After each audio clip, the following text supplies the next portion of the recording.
Hello everybody. Yashika, you are muted. Let's get started.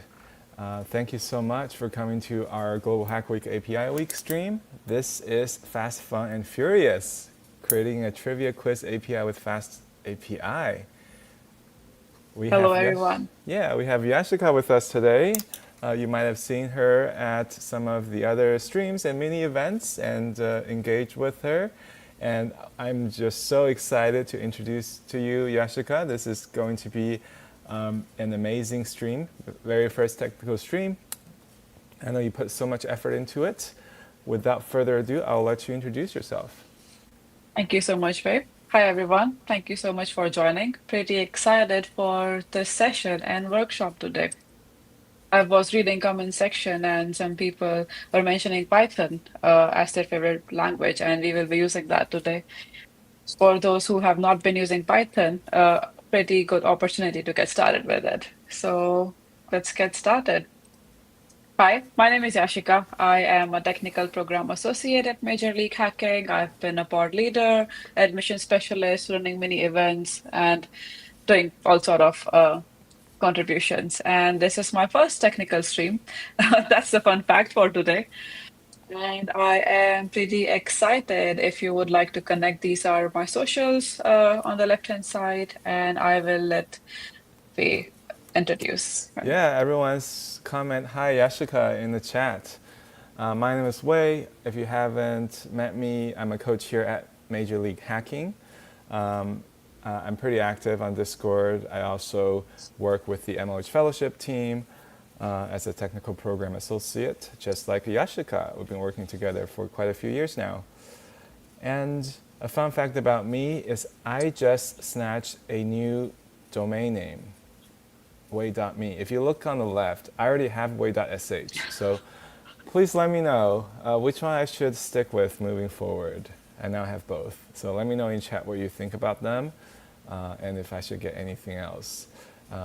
I don't think I can get .com just because it's pretty expensive and I think a company actually uses it. So I'm stuck with these two choices. Which one do you like more? Let me know. All right, so Wei.me sounds fun. Do you snatch domain names for fun? I do.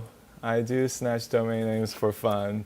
My previous fun fact was I have 150 domain names, and a lot of them are actually coming up for renewal next month. I'm not looking forward to that. I'll have to check it out and see what we're gonna do. But thank you for your suggestion. I'll definitely, I love it a lot. That's why I snatched it, so I might use it for something. Awesome. Please check in on this link, everyone. Before we start the session, would be nice if you can click on this link and check Yeah, in. please click on this link to check in. Let's put it in the chat real quick. Yeah. So I will do it real quick for everyone. Check in. And by checking in, you will get access, you will get points for Global Hack Week, and we will also be posting our slide deck as well as all the resources we'll be using throughout the event on that check-in link afterwards. So be sure to check in and get your points. All right, let's get started. So let me explain the session plan real quick, Yashika, before you take over. So first up, we're going to talk about what is an API for those of you who haven't heard about how that works, what that is. Then we're going to explain to you how FastAPI compares with some of the other options that are out there.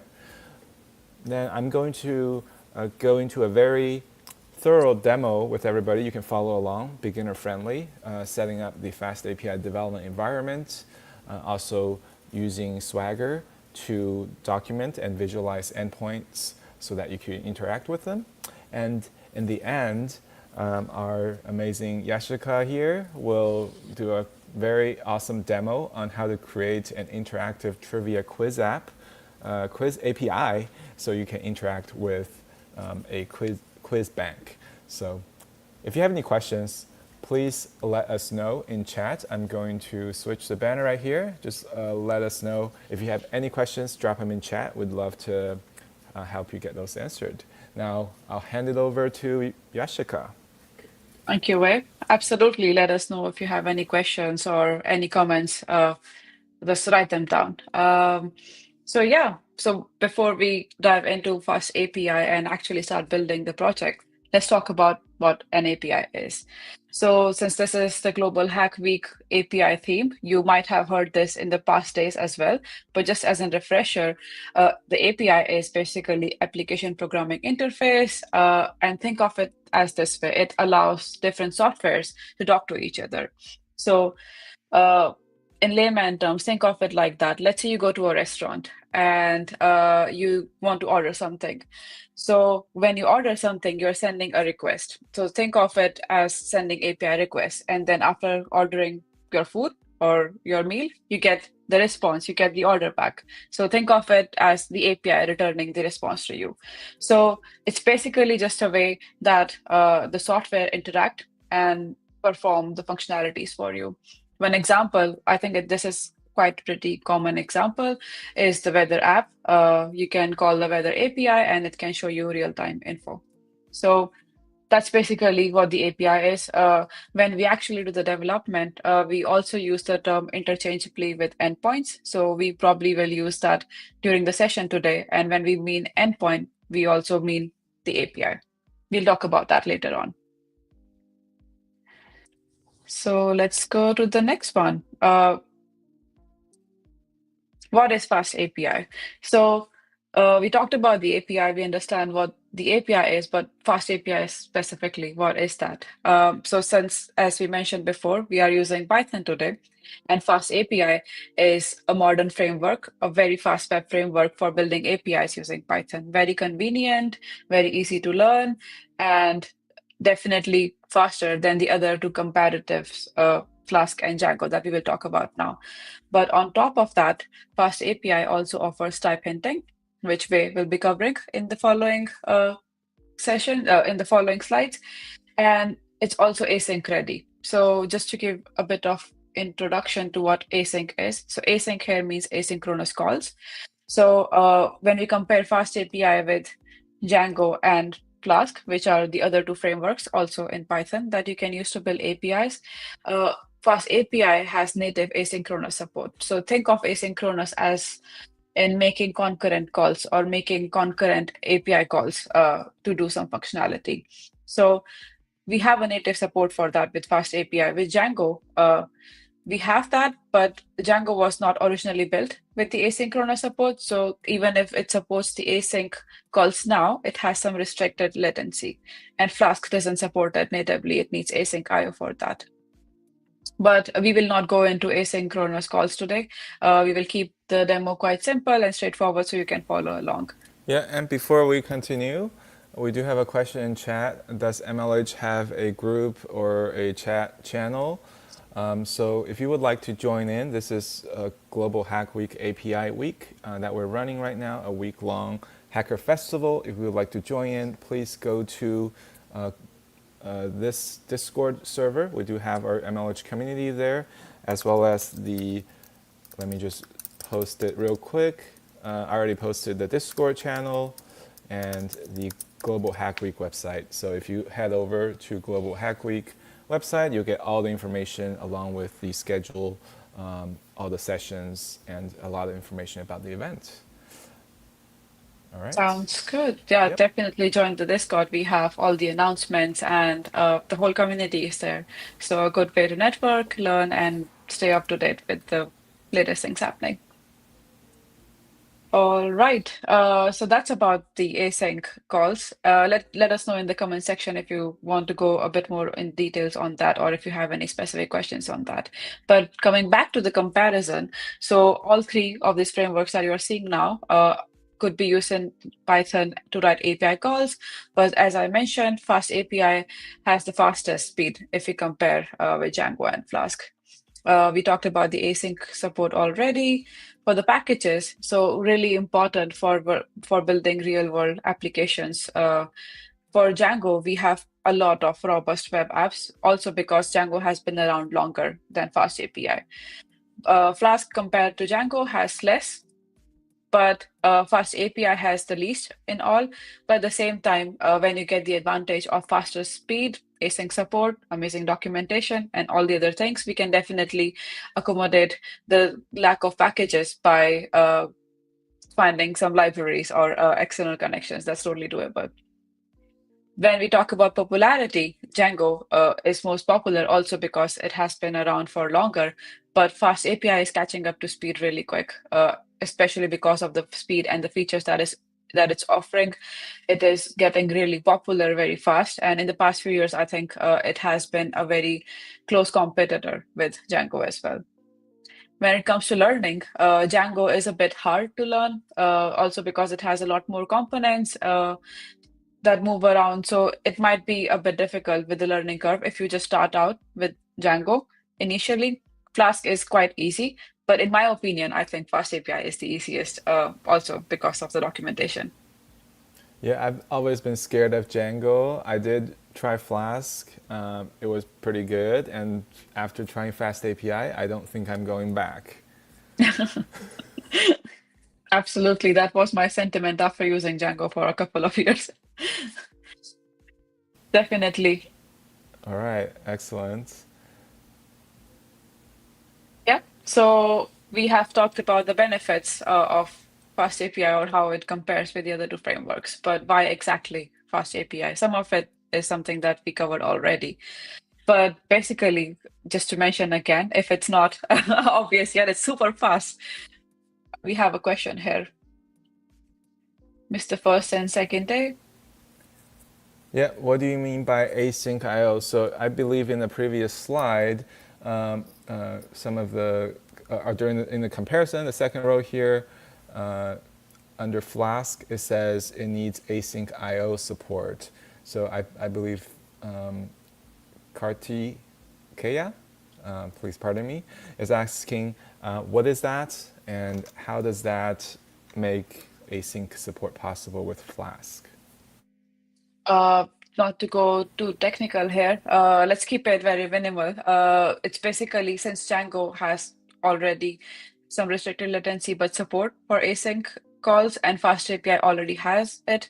Uh, inbuilt, we don't have that with Flask. So you basically import async IO and make those asynchronous calls. So basically making concurrent calls. Yeah, exactly. Async IO is a separate package that handles asynchronous tasks in Python. And since Flask doesn't support it out of the box, you can use async IO package to support that, making it possible to run or to make asynchronous requests. And can you just talk a little bit more about what async is for those of us who don't yet understand that concept?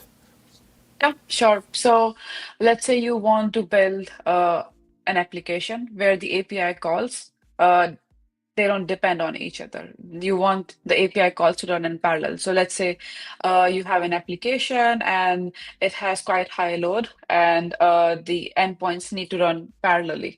That is, you don't want to wait for one API call to finish before you can run the other one. You want all of them to run in parallel. So basically, that is something that we can do with asynchronous support. So when you define the API calls, so if you don't define it explicitly, I'm talking about Fast API here. If you don't explicitly mention it as an asynchronous call, it is a synchronous call by default. That means that it will not handle these parallel situations. But if you make the API call to be asynchronous with the native async support that Fast API has, then basically you can run concurrent calls, and it's super efficient, it's scalable, it handles load, Yep. so very useful. Yep. And one example, like very recent example that I can give is, you know how there are a lot of AI, LLM APIs out there? They do take a little bit of time to process and get back with the results, right? So if you have a server that is waiting for the LLM API, like Google Gemini AI API, for example, to come back with results before you return it to the user, like it is going to be a blocking operation, meaning the server is going to consume a lot of resources just waiting. With asynchronous support, tons and tons of users can make requests through your application, and there will not be any blocking overhead to support all those requests, so making it a lot more efficient. So I hope that answers your question. Please feel free to message any follow-ups or anybody else if you have anything you would like clarified. Please continue. That was such a nice example. Thanks, Faye. And let us know if anyone has more questions. Coming back to why we are choosing FastAPI, we mentioned already, it has very fast performance. It has quite simple syntax that you will see in the demo today. It's very easy to learn. We also have built-in validation with Pydantic. That is the upcoming slide that we will be covering. We also have automatic docs via Swagger that we will demo as well. You can see in real time how that looks like. And it's very intuitive and beginner friendly. You can follow along quite easily, and it has very super supportive community, like not just the documentation, but also the community in general. It's, I think, very helpful, and basically you can find answer to any questions that you have while you are developing something. All right, quickly to talk about what we can build with FastAPI as well. So sky is your limit. You can build anything that you would like. Some examples of that is like building web and mobile APIs, basically building microservices as well. So if you've heard about the microservice architecture, FastAPI blends really well for that purpose as well. My machine learning APIs, definitely with the AI boom and the AI agents and LLM trend that we are on currently, definitely you can build a bunch of machine learning APIs with FastAPI also, because when we think about machine learning and AI, the first language that comes to the mind is Python. And when Python comes to the mind, the framework that fits well in the definition could be FastAPI, and it is actually FastAPI for a lot of projects that I have been following in this space. So definitely that is a good use case. And of course, chatbots and more, like if you're building something in the AI space, chatbot is something we can build as well. Yep. All right, thank you, Yashika, for the thorough overview of APIs, fast APIs, and why we should use them. And you also talked about a lot of the great features that come with fast API, which I will showcase. I'll showcase some of them and send you some information and resources to continue to explore on your own. So with that, let's go ahead and get into the demo, right? This is the demo time. I'm going to send a GitHub link in the chat here. So please go ahead and open up that GitHub link. And I am going to switch over to my screen share here, right here. And by the way, if you haven't checked in, this is a very good time for you to click on the link and get checked in. This is what it looks like. All you have to do is click register and check in, and that will get you points as well as access to the slide deck and resources that we're going to cover this session. So with that, let's go ahead and head over to the GitHub page.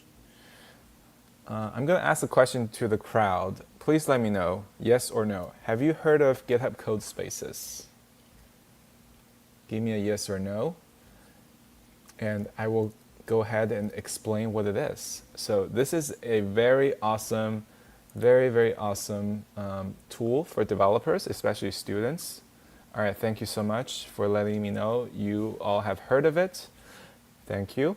For those of you who haven't heard of it, GitHub Codespaces is an online virtual machine just to run your code.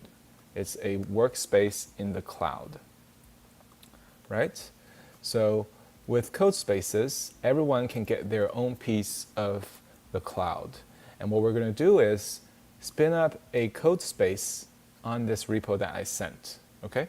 So let's go to the URL. Make sure you go to the URL here. We have a lot of people who have used it before, so that's awesome. We'll do the same in this session. So go to this GitHub URL I posted before and make sure you go to code, Codespaces, and create Codespace on main. So once you click that, it's going to spin up a VS Code instance basically within your browser. And it connects to a Ubuntu machine with a lot of the dependencies like Python. Some of you mentioned JavaScript. A lot of the things will be pre-installed. so you can just go ahead and start coding right away. You don't have to worry about the environment. So you can see all the things that come with the GitHub code space. Very, very useful. All right, cool. Next up, we have this on the screen here. Give me a thumbs up if you're able to get to this step with your GitHub code space. I'll give everyone a few minutes here.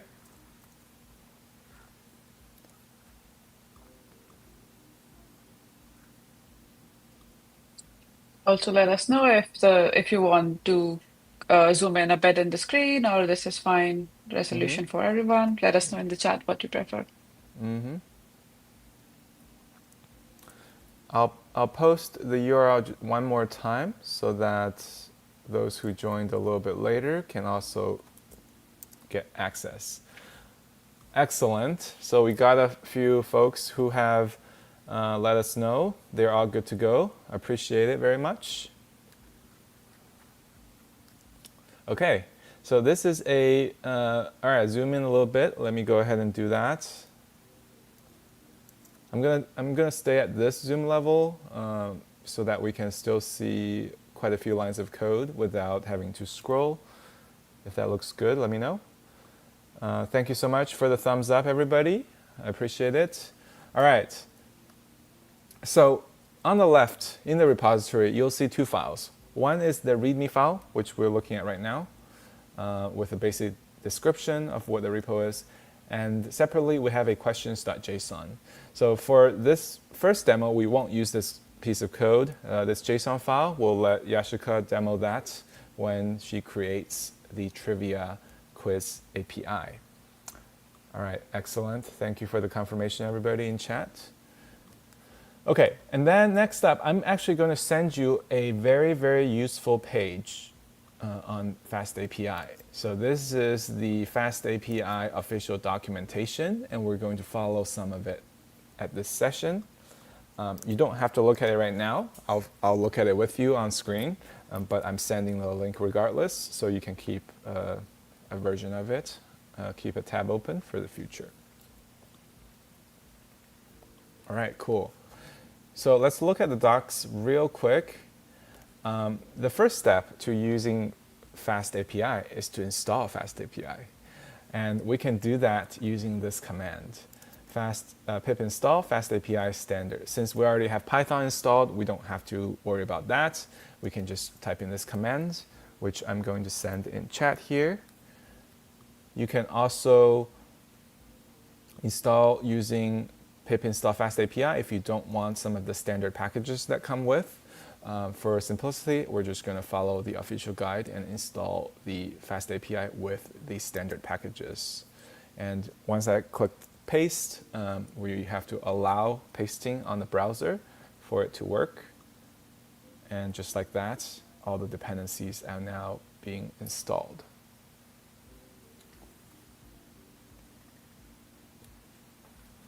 All right, perfect. So you can see all the packages that were included. Yeah, please let me know once you get this going, and we can continue to the next step.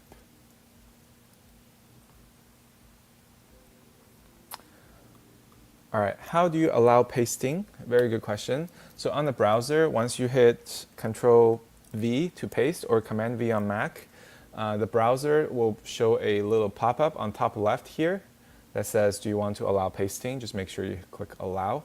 Otherwise, you can also type in the command manually.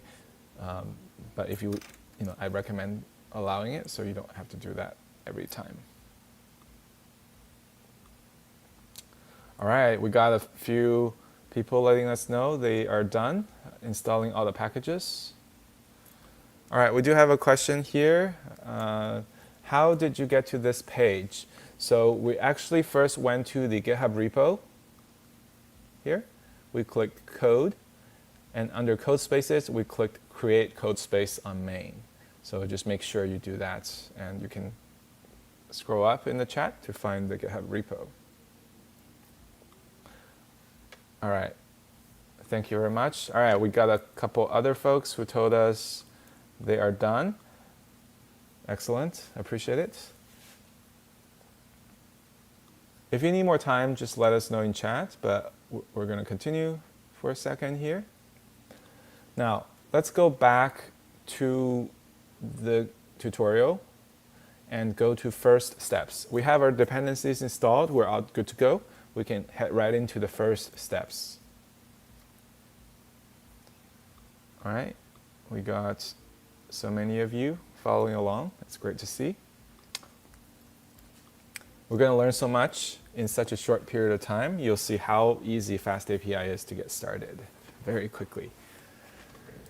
All right, now, if you go to first steps, you'll notice, oh, the simplest FastAPI file looks like this. So we can go ahead and put that in our code. Let's create a new file called hello world, hello-world.py.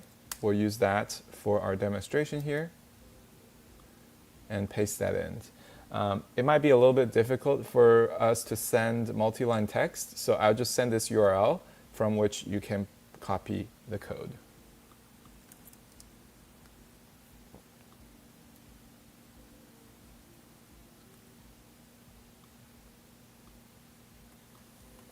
Okay, so it should look like this. All right, we have a question in chat. Are these sessions recorded? Yes, all the sessions are recorded on YouTube. You can always go back to our MLH's YouTube channel, click on Live, the Live tab, and you'll see all the sessions. All right, I will give you some time. Let us know once you get it pasted. And once again, the piece of code I'm doing, I created a hello-world.py, and this piece of code comes from this first steps section. The documentation looks so good and organized. Yeah, I What's that know, about right? FastAPI? Yeah. I know, right? I really enjoyed the terminal in the documentation. It has like everything. It looks exactly like my terminal, and it has Yeah. everything. You can even like see the commands as they type, right? That's so cool. All right, cool. So we got a few thumbs ups. Good to go. Excellent. All right, we'll maybe wait 15 more seconds and we'll go to our next step. In the meantime, for those of you who already finished, let me actually rename this method. For good practice, I want to, instead of root, I want to say something like hello world. Hello world. I'll use that as the method name. This is optional, by the way. So I'm going to do hello world instead of root. Okay, let's head over to the next step. In order to run the live server in development mode, it is super, super easy. All you have to do is type in FastAPI, dev, and the file name. So let's do that together in the terminal here. We have a question. Oh, we do have a question. Let's answer that question real quick. Do we need to make virtual environment in code spaces? You do not need to. It is optional. It is recommended to use virtual environments on your local computer just because you'll have a lot of projects, right? And you don't want dependencies between projects to interfere with each other. But using code spaces, we're actually just working on this one project, and this is a virtual environment just for it. We don't really need to use a virtual environment. But if you'd like, you can also follow the instructions on the documentation to initiate a virtual environment and install there. So they have a whole page on it. All right. How do I install FastAPI in my GitHub? You don't install FastAPI directly in GitHub. You need to go to this repo that I posted earlier, open a code space, and run the command that we just showed, pip install FastAPI standard, and that will get the dependency installed. All right. I hope that helps. Please reply if you have any other questions. But in the meantime, I'm going to launch the FastAPI server. And the command, does anybody remember the command? Let's do it together. FastAPI dev hello world.py. Okay, I'm going to click enter here. And just like that, the FastAPI app is now running. The development server is running. And you can see the server has started on this port. So let me know, give me a thumbs up in chat if you're seeing this.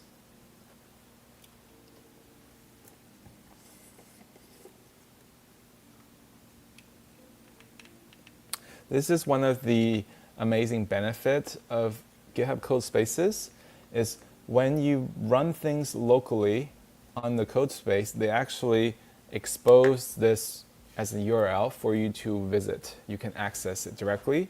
So as you can see here, because I'm on a Mac, it says you can command click this link. If you're at Windows, you can control click it. So just hold down control or command and click this URL. And what happens is GitHub will actually take you to that URL. It will give you a URL right here, as you can see, and actually that is actually accessible and for you, and you can see the response from the request. So just like that, we're able to see this message, hello world. And that looks exactly like what we have on line 8 here, message hello world. Cool? Type a hello world in chat if you got hello world working. I'd love to see some hello worlds. We did get thumbs ups. I'll take that too. Excellent. We'll give everyone just a couple minutes here. Okay, we got hello world. If it's not working for you, please comment what you're seeing, any issues, and we can help answer hopefully. All right, we got hello world. So, like, how long was that? How long did that take? Like, literally, the actual time to paste the command, install, and run this command. It took less than, I would say, a couple minutes, right? Someone said that it's taking 5 minutes for them. Yeah, so if yours is taking 5 minutes, that is unusual. When you say load it so fast, do you mean like when clicking on this link here or the code space itself, like this VS Code itself or this link? Let us know what you mean. Okay, so we have an error here. So you need to make sure you run the correct command for FastAPI. Let me just show you real quick what that is. You need to run this, FastAPI dev hello world.py. So just make sure you run that in your terminal to start up our server. And the nice thing about the development server is every keystroke, everything you type here will trigger a reload of the dev server so that your changes will reflect immediately, like live. Yes, thank you, Yashika. That is the command we're running to spin up the dev server. Okay, so I think most of you have replied with hello world. We're good to continue. All right, what should we do next? What should we do next? Let me just look at my notes here. There are a couple things we can do. Instead of hello world, I wanted to say hello to me, okay? I want to say hello Wei, all right? And there are a couple ways we can do that. So first of all, we need to make sure we pass in a name. Otherwise, FastAPI doesn't know who I am. So we can do that using a couple methods if we look at the documentation. All right. Glad to hear you got that running. So there are a couple options according to the documentation here. we can either do, a few options. So we can either do path parameters, meaning like we can pass the name in the path URL. So like pass it in here, like way. We can also pass in like a query string parameter, like this. So I could do something like question mark name equals way. All right, so that is the query parameter option. And we also have request body option, which Yashica will get into when she works on the trivia quiz API. So you can also pass in like a JSON, like a whole model into it. So there are three ways to do it. I'm thinking we should do the path method so that we can just pass in the name very, very easily here and return hello way. With that, let's write this together, okay? Let's write this together. To define a new route, you can just do app.get like this. But instead of slash, we're going to put name. This will indicate that this piece of the URL, meaning the name here, will be passed in as a variable. And we can do it like this, async def, just like the above, hello world with name. And here, we can just use name as a string, str in Python. And we can just return something very similar to the above message, and hello plus name plus exclamation mark. All right, cool. So we're just writing these 3 lines of code to kind of model off of what we have had above from the example. And we're learning how to use path parameters. Use path parameters to pass in name.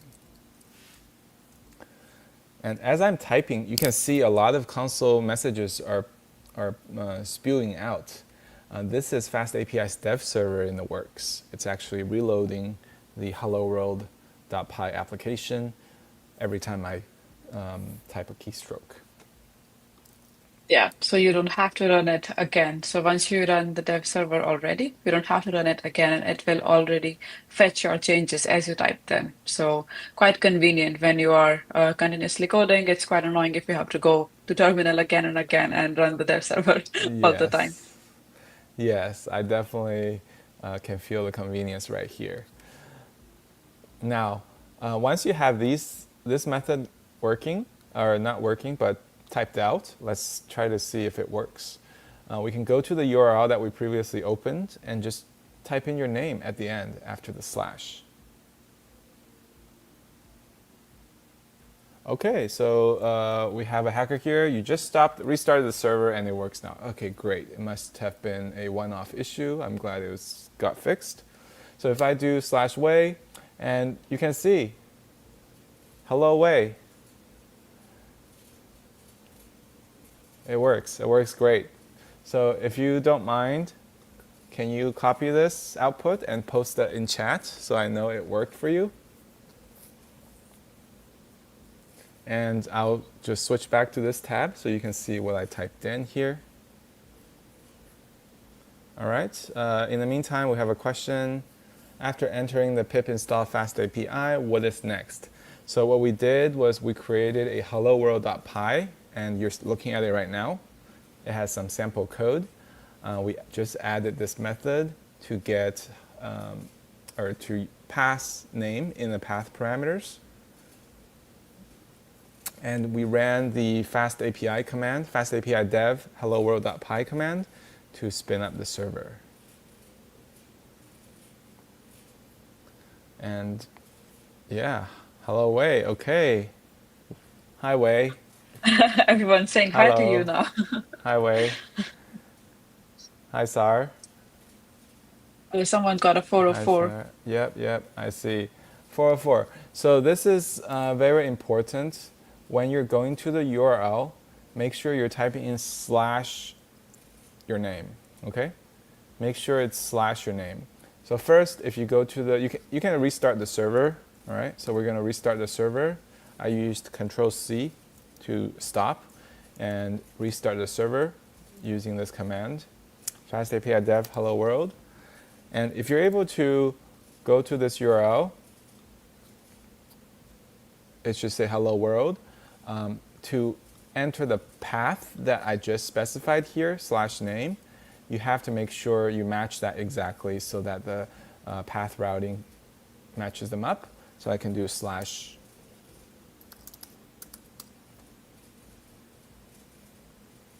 All Hello. right. Hello, Yashika. Yes. All right. Can we type the command to start again, please? Of course. I can copy paste it again so that everyone has it if you joined late. Here is the command. You can stop using Control C and type this command again for with Control V and paste and enter. All right.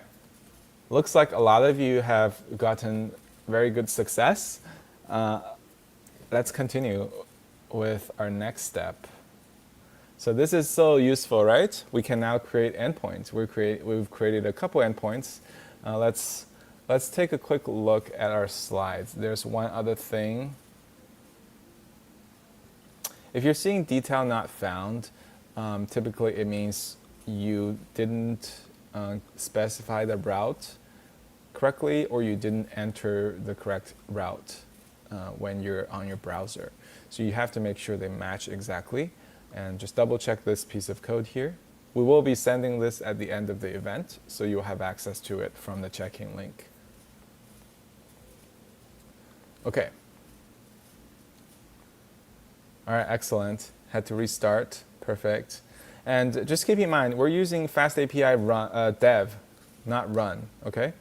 FastAPI dev opens up a development server for us that automatically reloads the code, whereas FastAPI run does not.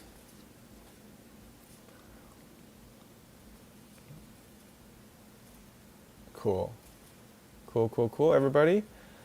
Next up, let's just talk real quick about Swagger. Has anyone heard of the term Swagger, the tool Swagger before? Let me know in chat, yes or no. I believe there's also, I believe there's a new thing called OpenAPI. I think their Swagger evolved into OpenAPI. I'm not 100% sure.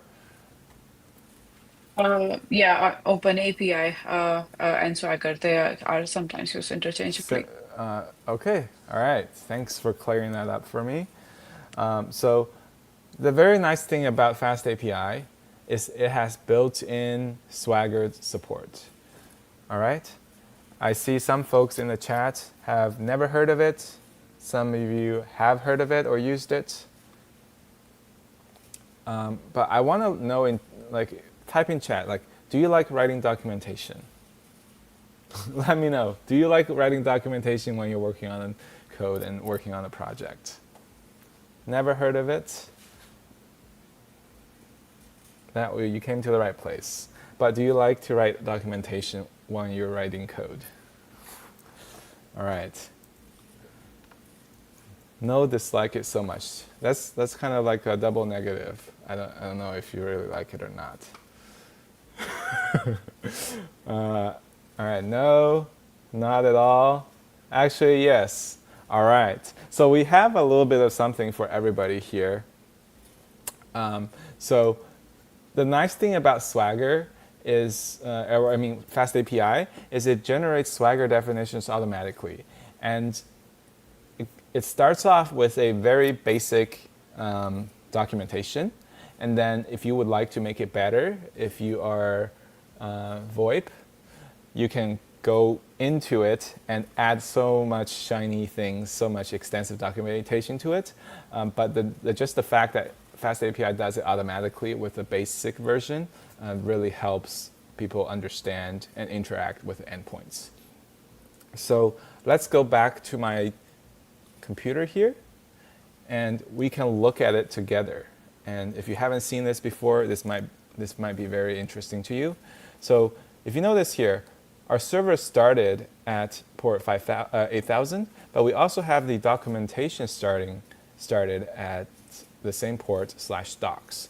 So if we hold down Control or Mac users Command and click on this link, click on this link, and make sure you type in /docs at the end, you will get access to the Swagger generated page. So this is actually a very nice visualization of all the endpoints that you have in your project. Okay, and you even see colors and interactive methods, right? So let's just open a couple up and take a look. So we can see we have a endpoint at the root called Hello World. It has no parameters, and a successful response is a string. So this really visualizes exactly like what this endpoint is and what it does. We can click try it out. So this is interactive. You don't really have to, go to the browser, type in the URL. You can actually come here, click try it out, and just click execute. This will make a request to your server, and you can see all the details of your request. So you can see the requested URL, you can see the response body, nicely formatted. See it's formatted with JSON, and we have some response headers. So we have a message in chat. How do we get to the page? You just need to put /docs at the end of your domain here to get to this page, /docs. So this is very, very useful, right? Because you can just execute and try out your endpoints directly from the browser. Let's check the second endpoint we created, Hello World with name. We can also click, or before we click, you can see that very clearly this endpoint takes in a name, which is a string. And it also gives back a successful response of string. So we can try it out right now and put in Global Hack Week.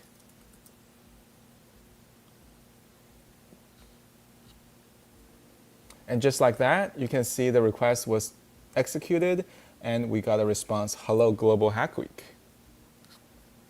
Very, very powerful, right?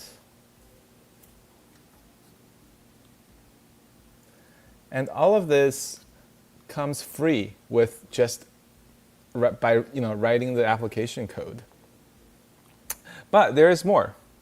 If you notice, we actually are returning a string response, but that's fine. But if we look at our application, we're actually returning a response JSON. This is a dictionary, right? So we wanted to actually be very clear to the users that they are going to be getting this type of JSON in this format. That is where Pydantic comes in. So we're going to import a new package like this, Pydantic, on the very top.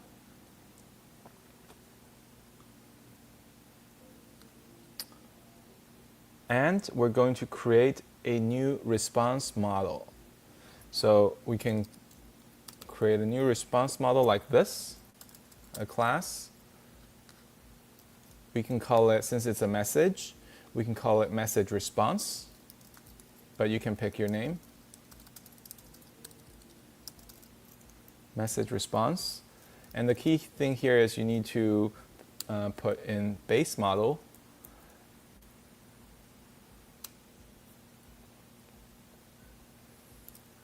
And all we have to do here is just put message string. Okay, so we have created a new model called message response, and inside we have a message that is a string. So we have hello world, which is a string, hello name, which is a string, right? And the only other step now is to use this model as the return type of these two methods. And you can use this arrow format to specify the response type.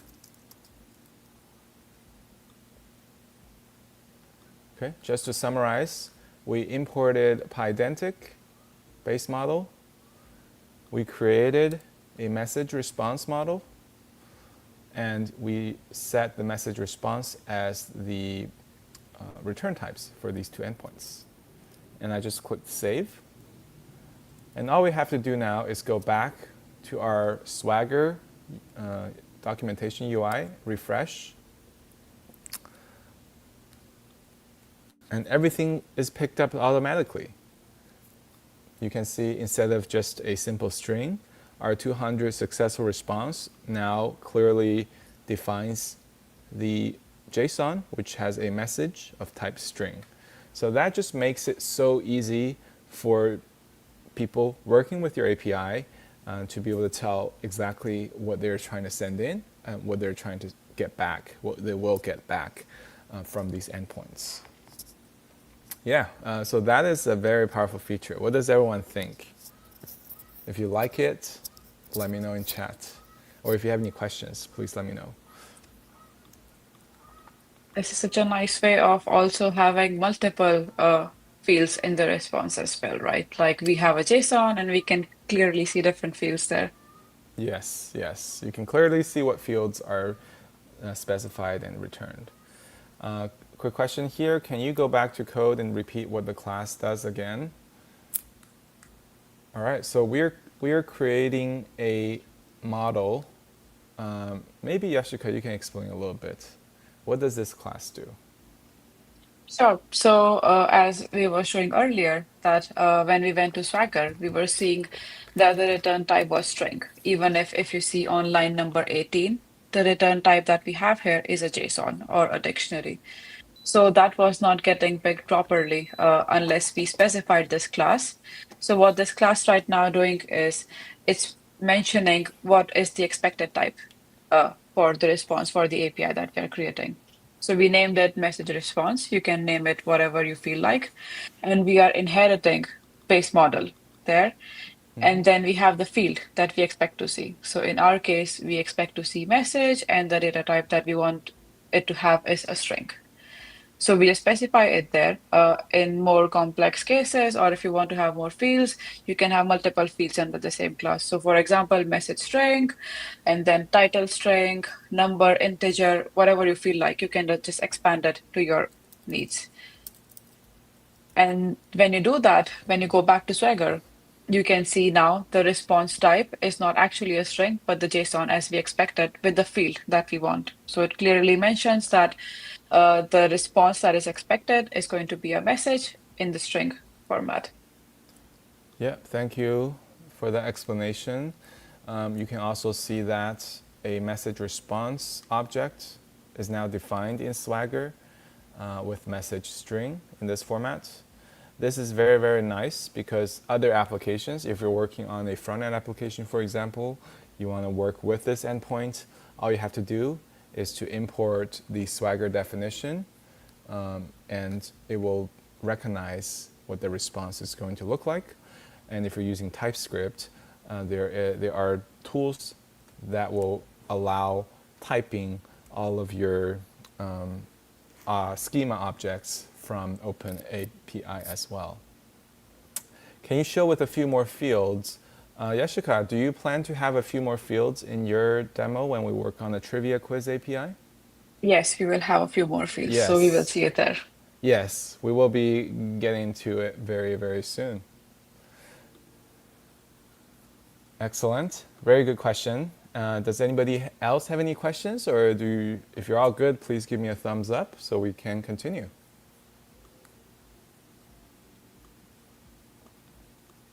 Let's just take a quick look here. All right, you are so very welcome. And we are getting some thumbs up here, so I appreciate it very much for following along.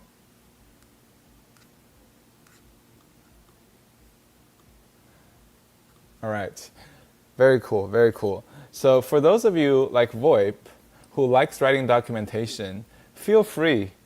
you can add here. I'll just show you one example. There are so many ways to make that Swagger look better. You can add something here like, hello world, just putting your name, pass in your name, something like this.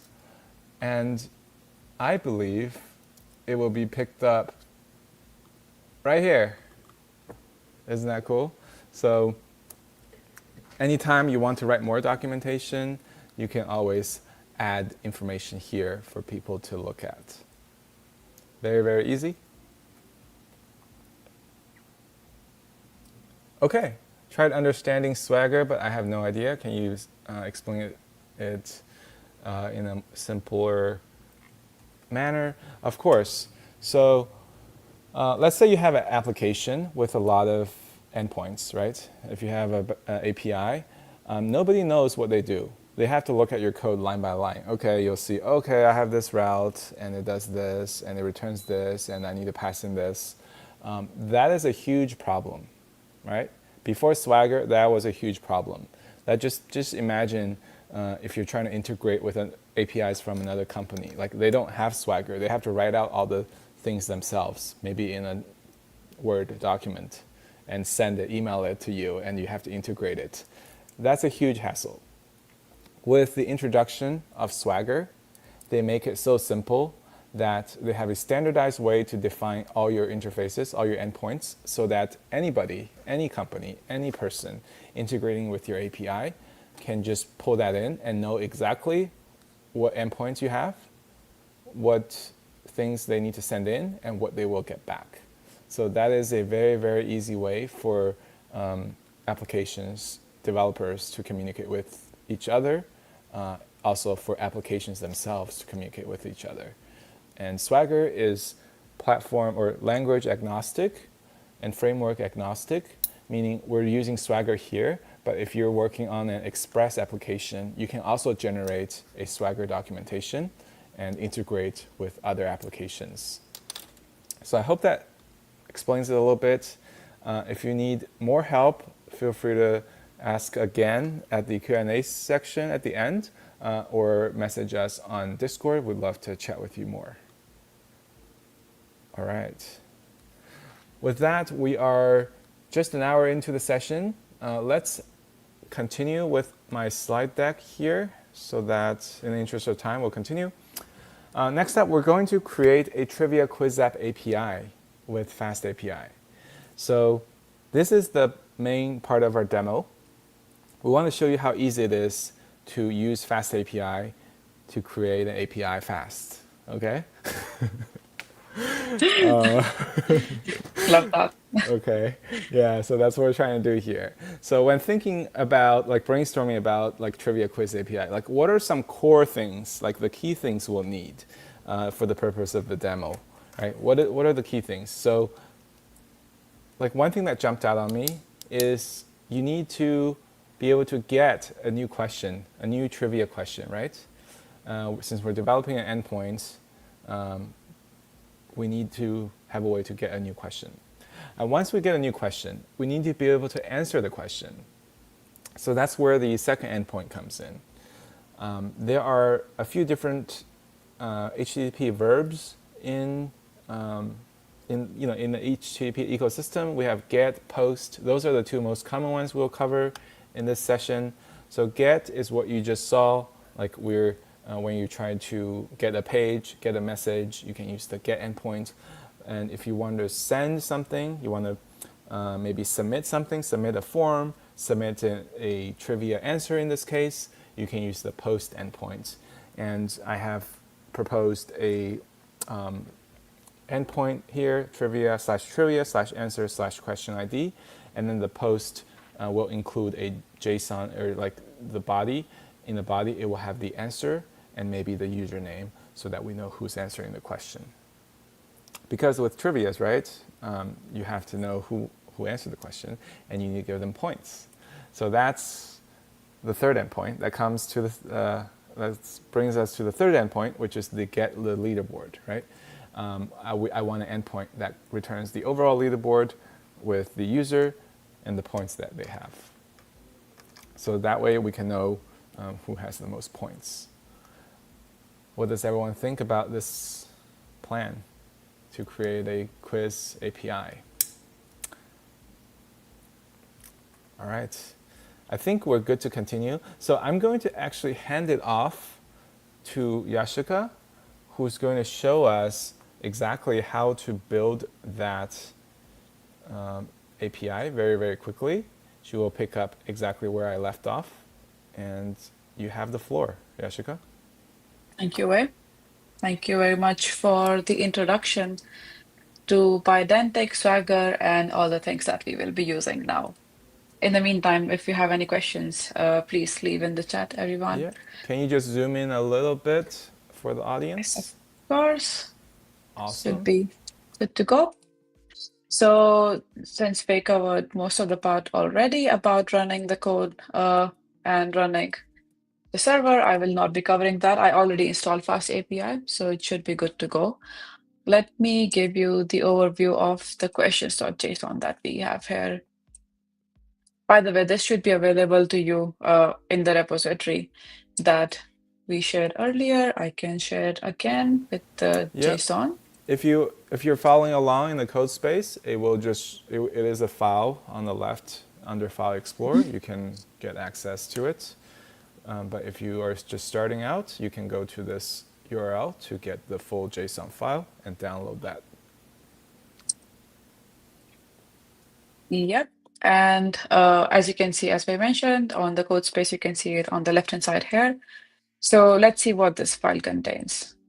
Basically, this file has some static data.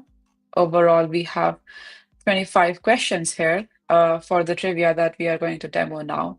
And the structure of this JSON file is obviously, since it's a JSON, we have dictionaries, and overall, this is a list of dictionaries. So we can expand and see we have multiple dictionaries here, and each dictionary basically contains a trivia question.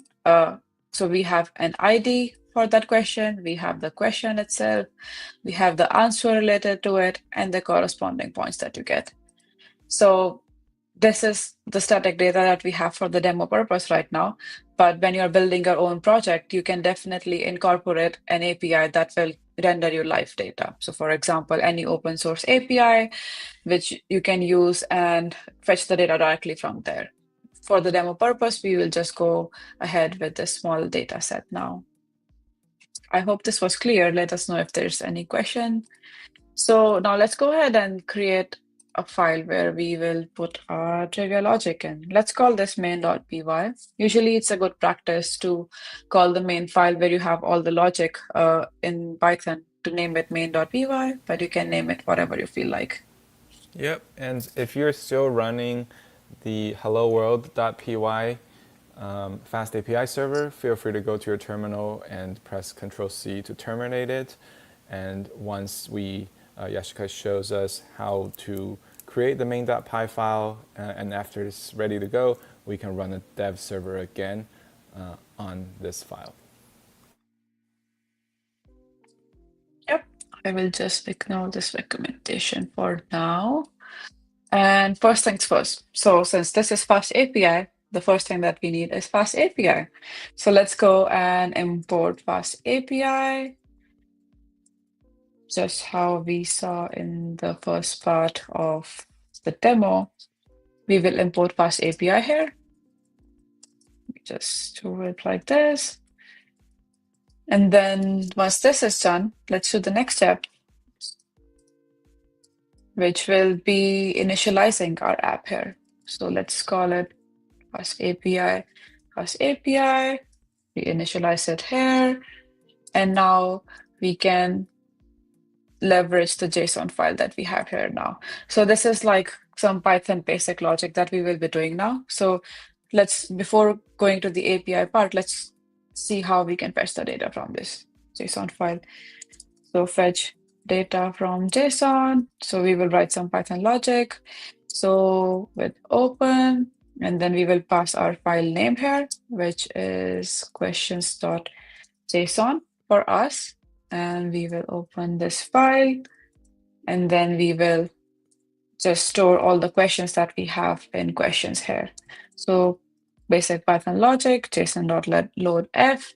So what this is doing here is we are using Python to open this file here for us so that like we don't have to go to this file all over again. We just import the content of that file with this, and all the questions will now be loaded in this questions variable that we just declared. Let us quickly also see how this looks like.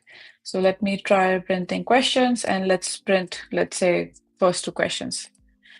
Since we are not using any API or FastAPI yet, we can just run this code just how you run a code in Python. So basically Python main.py, and we will be able to see, oops, classic error, we did not import JSON. So in order to use JSON, we would need to import JSON as well. Let's try again. All right. So we see the same data that we saw in the file. It's just that it's available to us in main.py now. I printed only the first two ones, but if I don't specify this, then we will be able to see all 25 of them. All right.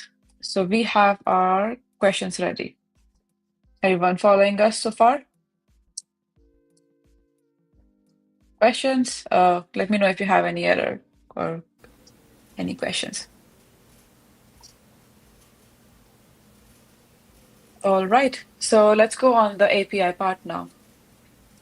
So the first API, as we discussed, the first API call that we want is to get all the trivia questions. So since we are getting, when you ran it didn't do anything, did you run Python 3 main.py? Just basically the name of the file that you created. Yeah, and just make sure you have the print command. Yes, that's Yep, what we typed earlier. yep. I will comment this out for now, but if you are following, you can do this. All right.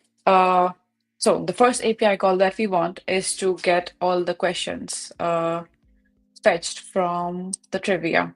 So since we are getting the questions, the request has to be a GET request. So how we mention it is we refer our application here, mention GET. If it was a put, like if we were posting something, then we would have used post. You could also use delete, but we are not doing that for now. Let's just focus on get. I'm just showing that different methods that you can use based on the API call that you are creating. All right, so we will name our endpoint anything that we would like. Since this is the API call to fetch trivia questions, I will name it as trivia. But you can name it as get questions, get trivia questions, or whatever you feel like. All right, next step, we define our function. So get trivia. And then let's define a list where we will be storing the trivia questions. So trivia list, we defined a list here. Now let's loop through all the questions that we have. So we have all the questions stored here, declared globally. So let's go for questions. In questions, we're just creating a normal Python loop here. And then the next step could be, let's create a trivia. So let's fetch like each question one by one from the question and then add it to this trivia list that we created on the top. So let's say trivia here, and then how do we want it? We could make it a dictionary, for example. So it could be, let's say, question, and like, let's get the ID. Because if you remember here and from here as well, the format of the data that we have is we have ID, question, answer, and points. So we can basically decide what fields we want to see. Since we want to get the trivia questions here, it wouldn't be wise to reveal the answer, right? Because we want to have the scoreboard and we want everyone to guess the answers. So it shouldn't be like this that we are returning the answer as well. So we don't want the answers in our API response. So we will not have that, and we will only have the ID. and the question, and if you want the points as well, but not the answer.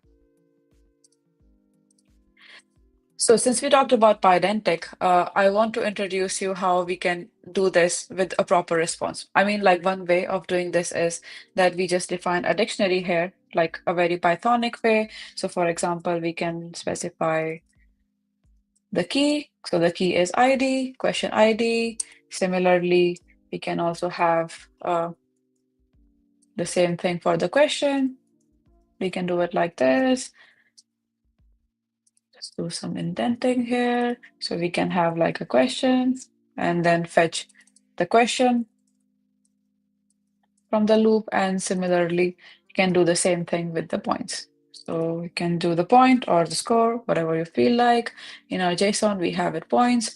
So let's also call it points here for easy comprehension.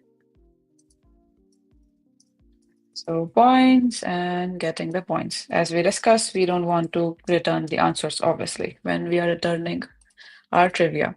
So this is a simple way of doing it, but we can also do it with Pydantic.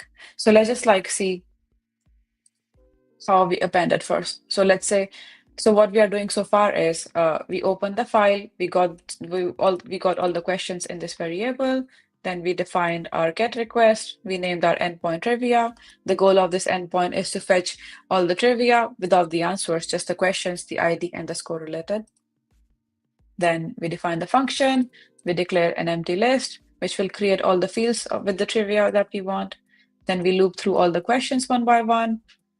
We initialize it as a dictionary here, and then in this list, we can just append trivia list dot append. This will add it one by one. This will add the trivia one by one with these fields without the answer to it. And then we can, in the end, just return the trivia list and we will be able to see it. So let's just see how this works first. As we discussed earlier, let's run FastAPI dev and the name of our file.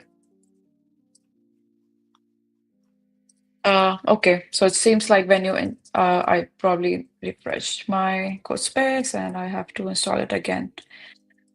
No problem. I will not do the standard version. Let me just do FastAPI standard and then, sorry. So this is one error that you can keep an eye out for. So for example, when we install FastAPI, he installed with pip install FastAPI standard. For me, I installed only with pip install FastAPI. In that case, I am not able to use the dev server. Yeah, it looks like the dev server is only included with the standard installation package. So make sure you use that one on your local environment. Yep, so now it should work. Good that we saw this error in case anyone would try to run it without the standard. The dev will create some issues there, but we figured it out. Let's now go and open this link up. We see we have some issues here.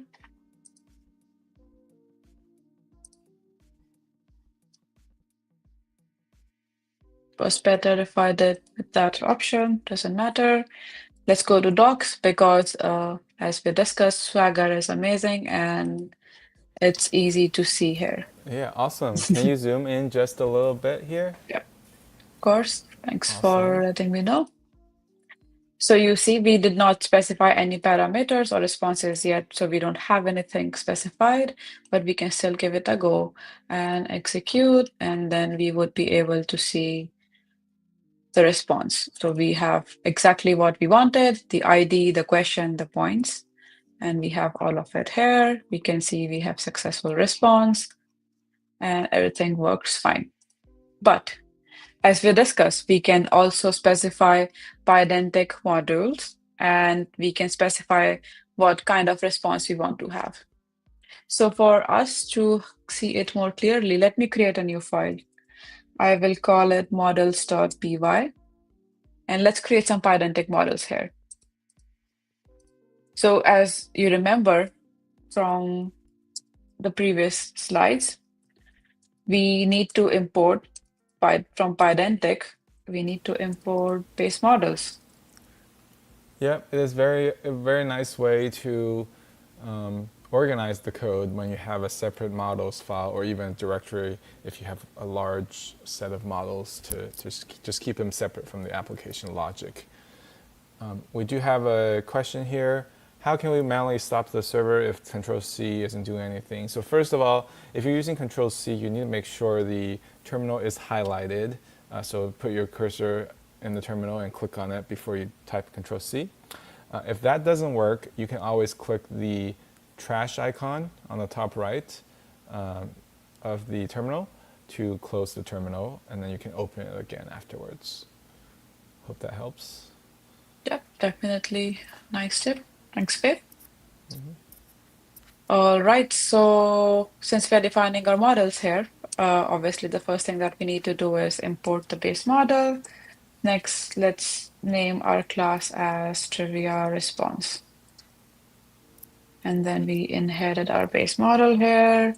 And then basically we define the fields that we want. So earlier we had a question of how we define multiple fields here.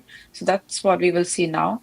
So the first field that we wanted and what we had here is ID, and then question, and then the points. So those are the three fields that we will define here.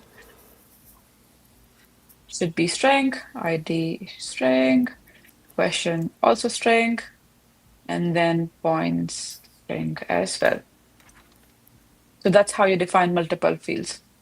Oops, my bad. ID should be int because it's a number. So you specify it as an integer. Points you can define as integer as well. String would not help us in calculations of leaderboard. So let's do it integer. So ID integer, question string, points integer as well. If we had answer, then it would have been a string, but we don't need that in our trivia response. Now let's go back to the main file that we have and import this newly created response class that we just created. So to import, we will refer our file name, which is models in this case. And from models, we want to import trivia response. Now, how do we use trivia response in our definition here, if anyone remember?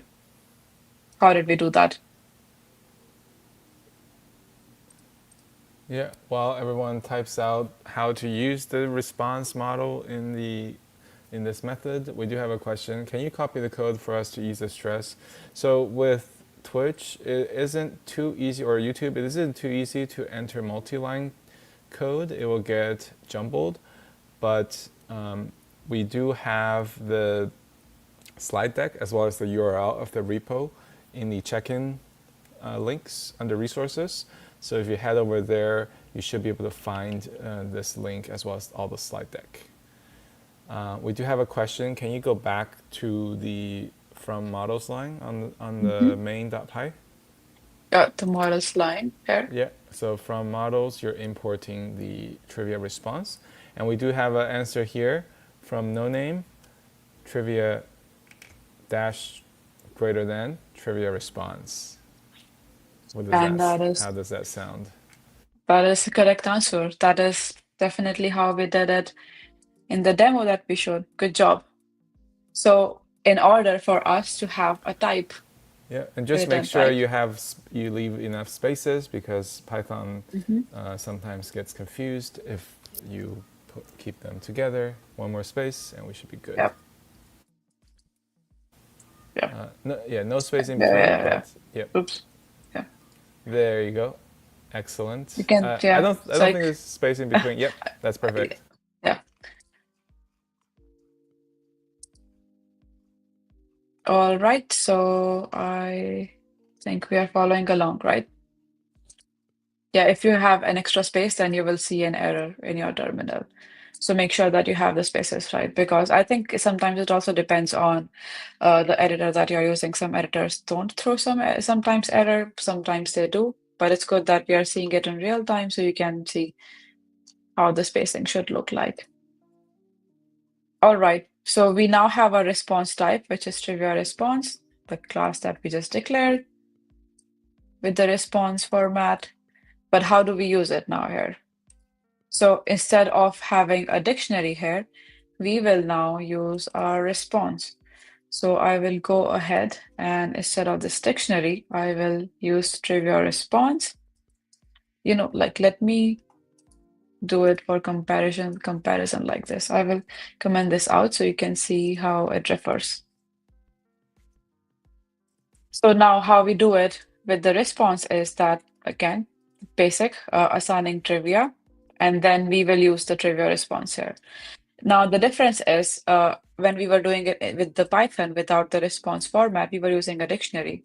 Now since we will use this class here, we will use use the trivia response that we earlier created, and then we will just use the fields that we have instead of the colon, like the key and value format that we had earlier. We will do it like this. So ID is going to be equal to our question ID.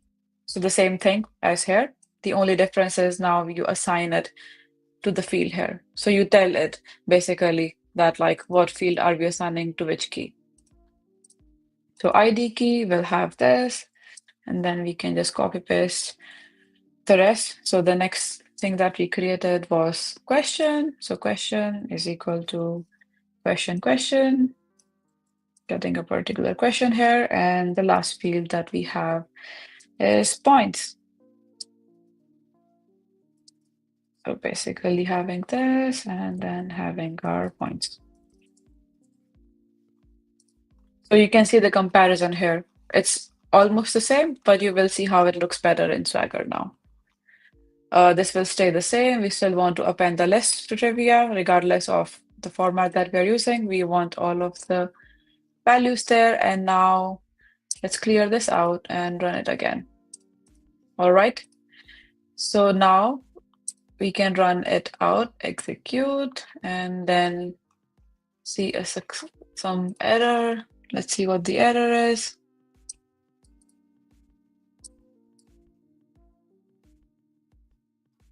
One validation error. Should be valid dictionary from input.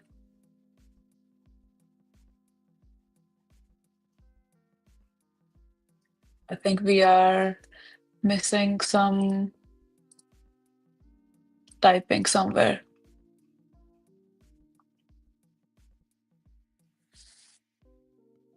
You spot the error, V? Yeah, so trivia. Okay, hold on. I'm looking right now. What is the line of the error? Let's go up a bit. Up.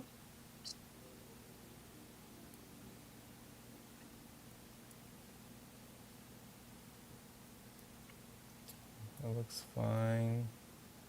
Mm-hmm.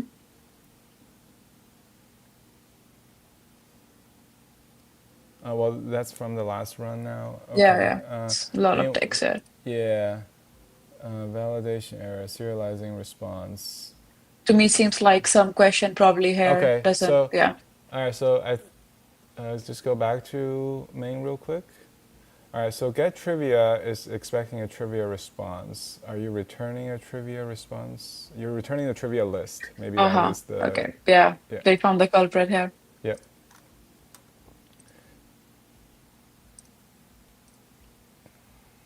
Let me go ahead and clean it a bit. Yep.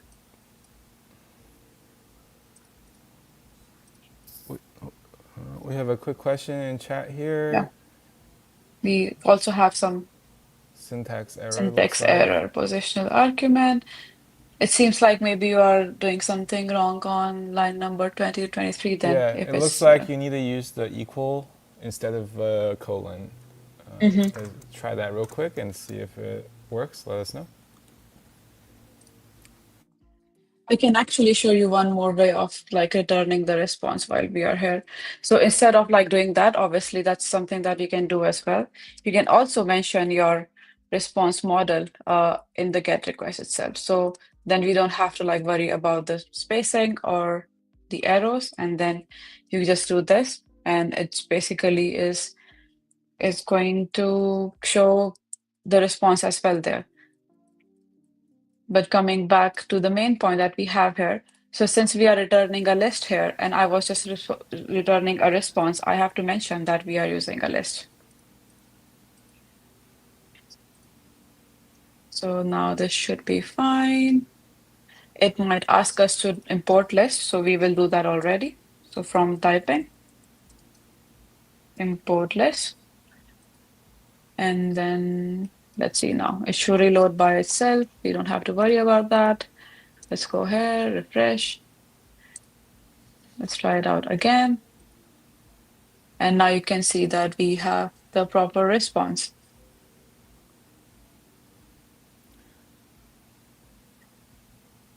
As I said, like we can also just return it here instead of like returning list here.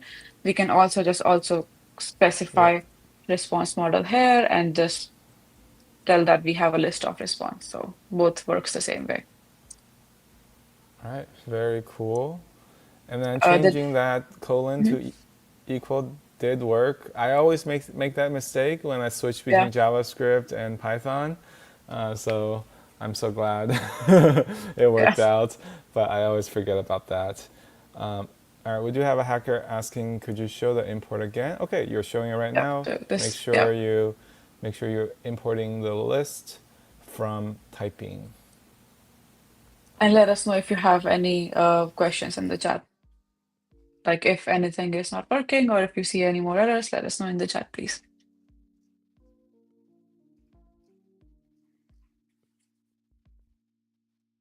So we have our first endpoint done here. So we learned a couple of things in this one. We also saw a few errors, which is nice, so that when you're trying it on your own, you could navigate more easily now. You know that like first error that we encountered was, for example, if you have to run FastAPI dev, then you need to install FastAPI standard package, not just the FastAPI one. That's the first thing that we figured. The second thing is to note uh, I'm talking about the errors. The second thing is to note that what you're returning matches the response that you mentioned here. So you create the model here, but this is the response for one object. For example, they specify what one of this object should look like. But since we are returning the whole list of questions, we need to specify that this was a list. So a list of those objects. That's what we did here. So that's the second thing that we learned with the errors that we saw. And I'm pretty sure that it would have given us error if we did not import list here. So it's basically something similar that you do in TypeScript, just importing the types that you are using. Yep, excellent. You actually see the error right now in your terminal. List is not defined. That was the error Yeah, before you imported it. yeah. All right. So we are good so far. Yeah, Any so we have a questions? hacker who says, I ran main by showing the hello message. Yeah, just make sure the previous terminal has been shut off, terminated, because sometimes if they're running in the background, this new terminal that you have running the main does not actually work. So just double check what you have running in the background. We only have 25 minutes left, so let's Hmm. go ahead and get into our next endpoint, Sounds which good. is which is answering a trivia question. Let's get some answers now. Let's. So since now we want the answer, I think we should create another model so that we already have the types that we are expecting defined. So I'll go ahead and create another class real quick in the same way. So let's name it answer this time. Again, we will use the base model that we imported before, and for the answer, since we are going to compare the leaderboard, uh, let's have multiple fields here as well. And one of the fields could be the username so that we know that who is answering what. And obviously, as username would be a string. And at the same time, let's also have answer. So we want to understand what the answer will be. That's how we will calculate the scoring. So I think we are good to go with these two fields. Let's stop here for a second so you can follow along. Yep, and we will be passing in the question ID in the path, just like how we Mhm. pass in the name in the hello world example. That's why it doesn't have to be here in this answer model. Yep, exactly. All right, let's go back to our main.py and import the class that we just created. So we have a trivia response, we import the answer, and now let's start creating a new endpoint. So this is for the answer endpoint here now. We already had our trivia endpoint here. Just commenting that real quick. So since we want to post the answer now, we want to give our answer and we want it to be posted, this endpoint is going to be a post endpoint. So again, app.post. If you remember, we used get here. Now we will use post here. For the endpoint, you could name it anything. For the sake of simplicity, I will name it. Let's do it trivia and then answer. So for, oops, that's a spelling mistake. So trivia, answer, and as we mentioned, for the question, we will pass it in the path. And since this is a variable, it should be in the curly brackets like so. So let's say question ID like that. So now we define the method post, we define the path, and then we define the variable question ID. Let's go ahead and create our function real quick. So let's name it answer question. And in the request body. So this was the response that we used, but now this is the request. So you can see the contrast of how you can use a pydantic model both as a response, but also as a request. Let's rename it request. So we have easy understanding. Answer request, we will change the import as well, request, and then going back to our function, let's have our answer request over here.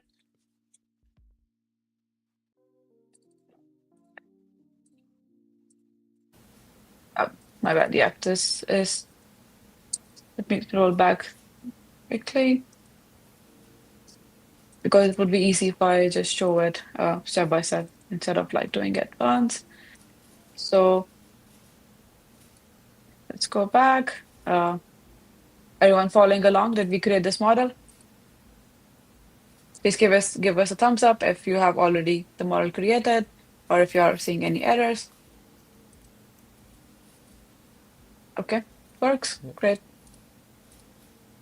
All right. So as I mentioned before, this is a variable question, oops, the question ID. Going back to our function, we named our function answer question.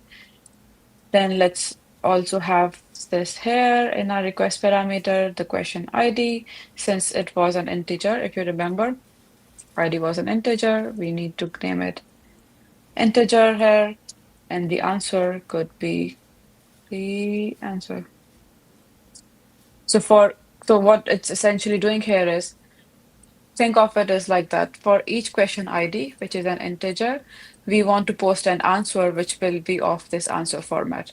Now you can rename it answer request or just answer or anything. It doesn't matter. It's what you think would be easy for you to understand. So answer, question ID, and then yeah, Yeah, can we go do back have to a the model. question. Can you go back to? Mm-hmm. We are just specifying a username and answer here, and both of them should be string. All right, and now let's quickly write the logic. So what we want to do is we want to post the answer for each question ID.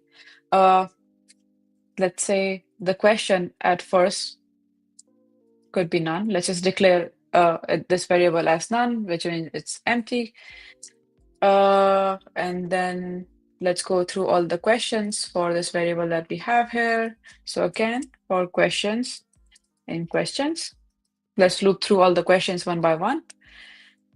if the question ID that we have in the request matches, if the question ID matches with the question ID of the JSON that we have here. So if what question ID are you trying to post with the endpoint matches the ID while we are looping through this, then we will basically have our question with us. So this question is going to be question and the corresponding question. So basically just like assigning the related fields here to the question based on the ID. And then we found our question and we break the loop. If we don't find the ID in the first few iteration, it keeps going on until it finds the question that matches the ID.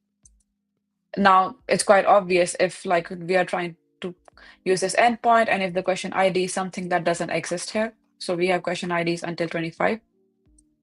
So if you're using this endpoint and you post a question ID that doesn't exist, then this will throw an error, which we can handle with. I don't think we have time to cover that, but we can handle it with some error handling in Python as well.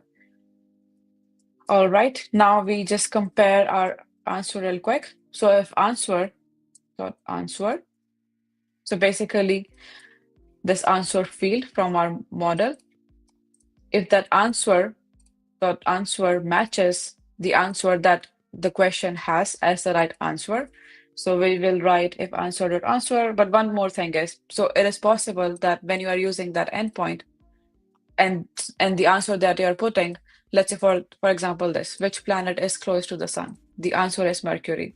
It is possible someone is typing Mercury with lowercase or all caps or like in different format.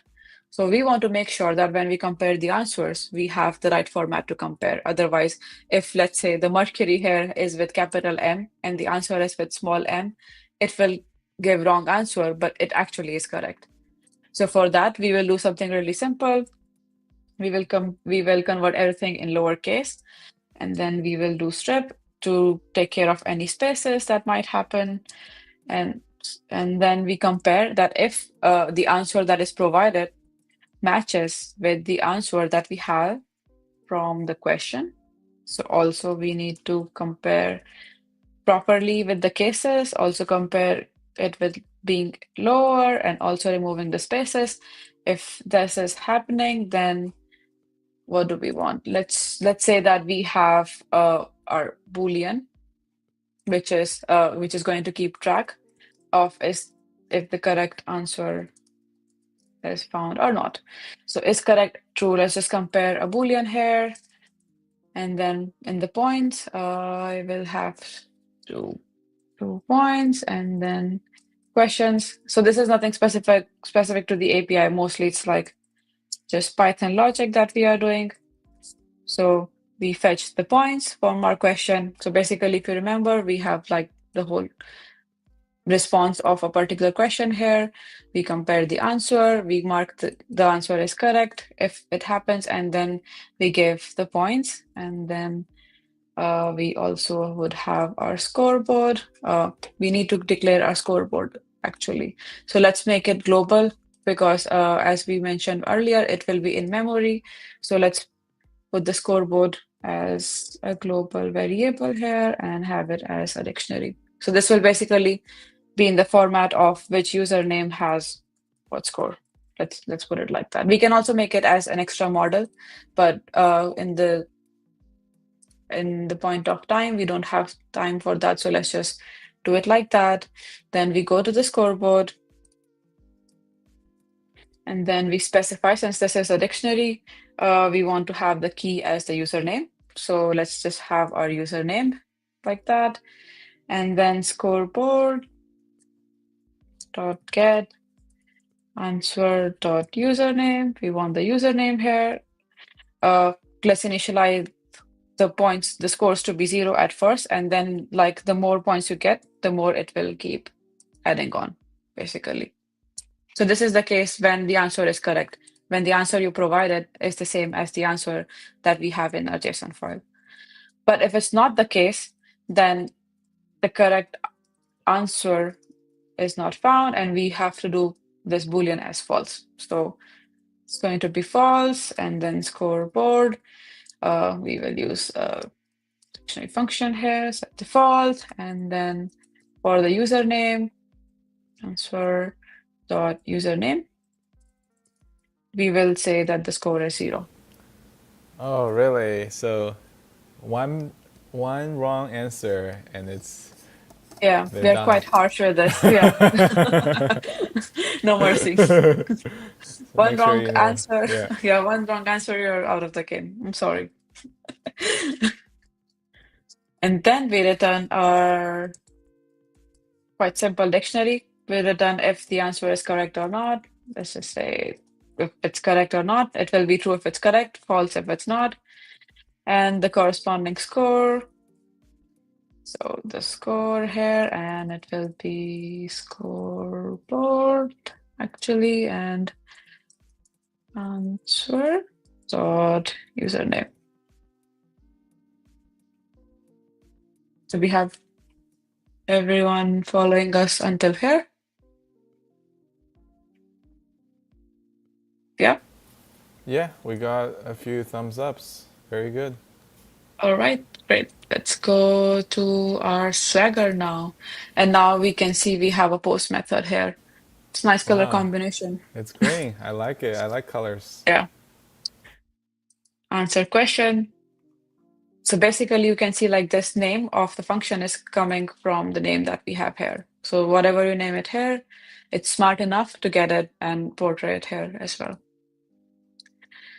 Now you can see when we try it out, we need a question ID that's specified in the path, and it's integer. So how smart Swagger is, it basically tells you what it wants and in which data format or data type it wants. So let's see. Let's get some trivia questions first, and then we'll see which question to pick from there. All right. The first question is, what is the capital of France? And it has 10 points. Let's go ahead and try that one. So let's see for question ID 1. My name is Yashika, so I will put my username Yashika and put my answer to be Paris. But in the JSON here, you can see that well, it's not in here, but like in the JSON here, obviously the answer is in capital. But like since we handled that with our Python logic, even if I answer it with a lowercase p, it should be fine. All right, all right. We have some error again. Let's see what we are missing now. List indices must be on line number 52. Let's see. Question points. I think, is it because of this maybe? Question instead of questions. Yeah. Remove the Oh, S and it yeah, should be all my good. bad. Yeah. All right. And then we go and test it again. See, correct answer. But Congratulations. You get 10 points. what if I put Berlin, for example? Capital of France, if I put Berlin, then obviously no more three here. My score is still 10. I think it's because we have the scoreboard in memory. But yeah, let's see if we go to another question. For example, we can just look at from our trivia here. So let's pick a random question. What is the capital of Japan? Or what language is primarily spoken in Brazil? Which one should we pick? So many tough questions here.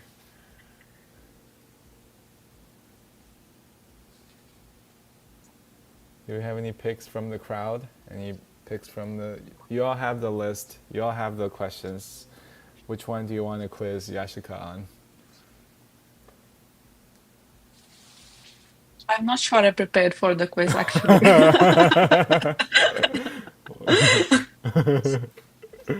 But all right, let's It's take an okay. easy one. Let's take an easy one. Okay, Which okay. animal is known for its black and white stripes? It has ID number 5 and it has points 5. So let's go and put our question ID to be 21.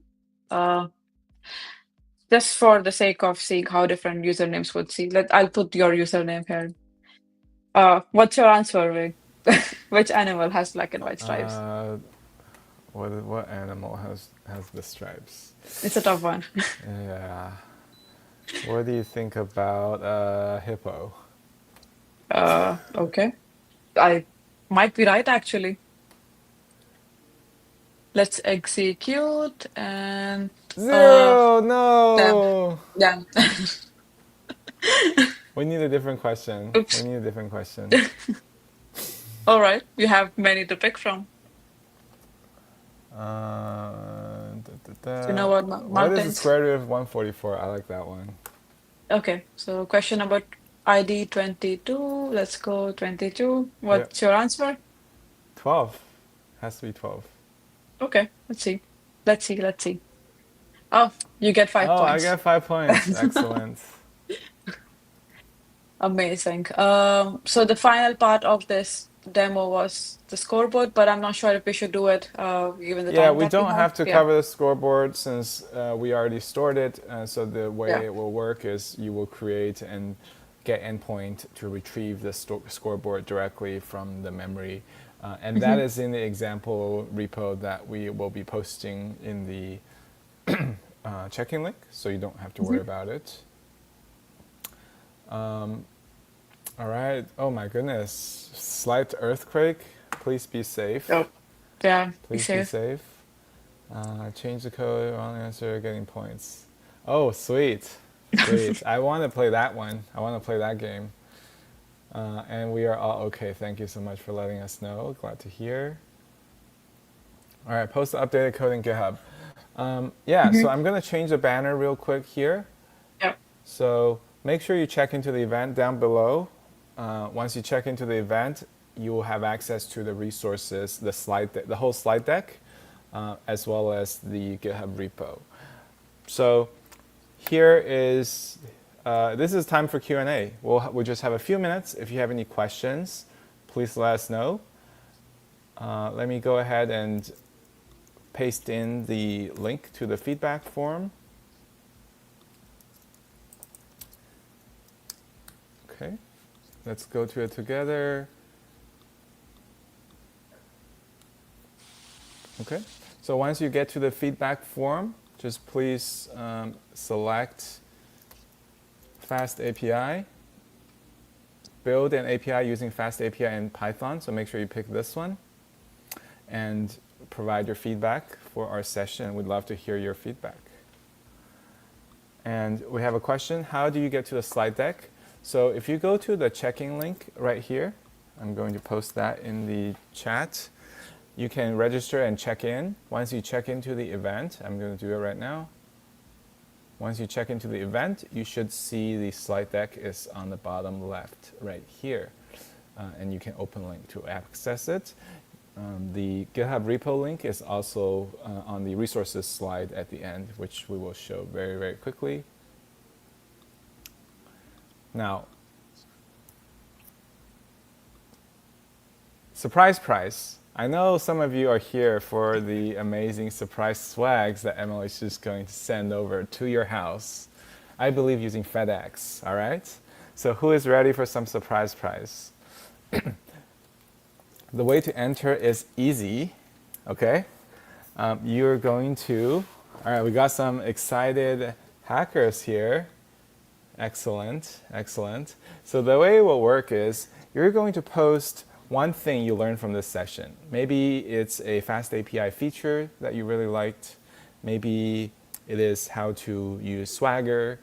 What is the one takeaway from this session for you? What did you like the most? I'm going to do a quick recap while you type that out, and we're going to pick from everyone who posts their learnings and shares their learnings with us. So here are some key takeaways for this session. We learned about API. Yashika gave us a very, very great introductory to APIs, FastAPI, and all the comparisons with other frameworks, right?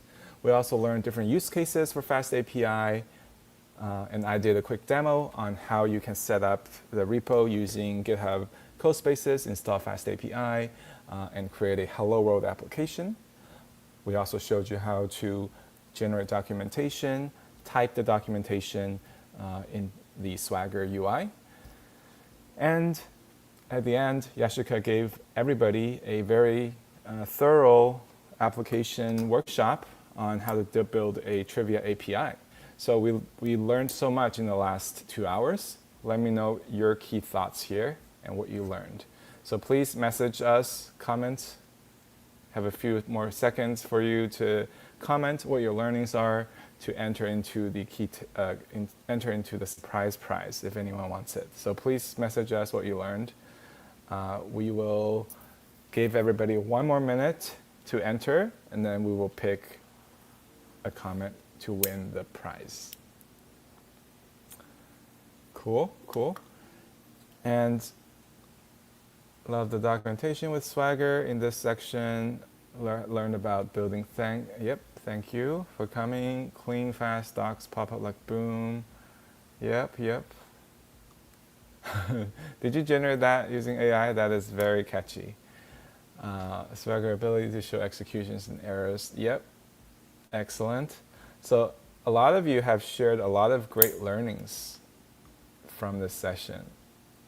So since this is Yashika's first technical stream, Yashika, I'm going to ask you, all right? Everyone has their comment in, right? We'll give everybody 10 more seconds, all right? Please do that quickly. So here's what I'm going to ask you to do, Yashika. I'm going to ask you to point your mouse next to the chat window. I'm going to ask you to close your eyes. Or cover your eyes. Use your mouse wheel, scroll up and down 5 times, however direction you want to go, and click on a comment. That comment will win the surprise prize. Let's see who it's going to be. Quite difficult. Okay. All right. So this has to be random. This has All to be right, all random. right. You're going to scroll up Did and down. did something Oh, pull up? Yep, sweet. yep. Yes. We got our Okay. winner. So love the use of decorators in FastAPI using Swagger. That's excellent. The FastAPI indeed used a lot of decorators to make the whole experience so easy and smooth and so clean, right? So congratulations for winning the surprise prize. Please take a screenshot of this right now and post a message in the support tickets channel on Discord. You're going to open a ticket, click GHW ticket to claim your prize. MLH will be gladly sending you a box of surprise prize. And we do really, really appreciate you coming here and enjoying the session. Congratulations. All right. It was so nice for everyone to participate in the chat. Thanks for your participation. Yeah, and we have our next stream coming up in 2 minutes, really. Why don't you introduce us to the new next session, Yashika? Of course. So next session is going to be by Bully. So they will be building Snake game with Python at 4 p.m. ET, exactly in 2 minutes. Would be very fun, classic game building with Python. So make Yeah, sure you join that if you have time. yeah, excellent. Classic Snake game. Uh, I love game development, and it is just amazing how much you can do with just Python. So with that, thank you so much for coming. Let's type in chat. Thank you, Yashika, to give her some support for her first technical stream. Clap. Excellent. And if you don't mind, please, like I said, share your feedback with us about this session. We would love to see, right on top of it. We'd love to hear your feedback on this session. And if you would like to get the slide deck, like I said, just make sure you go to the checking link below for it. With that, we're going to hand the stage off to Bully, who will jump on very, very quickly. Happy hacking, everybody. Happy hacking. Thanks, everyone. Bye.